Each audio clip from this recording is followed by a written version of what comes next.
আজ সন্ধে ৬টার সময় সেন্টার আমাকে একটা ডিউটি দেয়, বলল গোল পার্কে ডাক্তার দেখাতে যাবে। আমি সেন্টারের কথা মতো সন্ধে ৬টার মধ্যে গাড়ির কাছে চলে আসি, বার করে পার্টির বাড়ির কাছে টাইম মতো গাড়িটা লাগে। আজ সকাল থেকে কোনো ডিউটি ছিল না।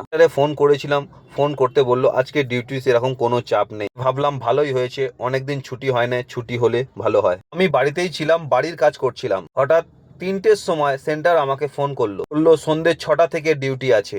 আমি বললাম ঠিক আছে, টাইম মতো চলে আসবো। আর যেমন কথা তেমন কাজ, সন্ধে ৬টার মধ্যে পার্টির বাড়ির কাছে হাজির। যত দায়িত্ব নিচ্ছি আস্তে আস্তে দায়িত্ব যেন বেড়েই যায়। বাড়ির বড় ছেলে হলে দায়িত্ব সব নিতেই হবে, এটা যেন কোথাও লেখা আছে। আস্তে আস্তে আমরা গোল পার্কের কাছে চলে এলাম।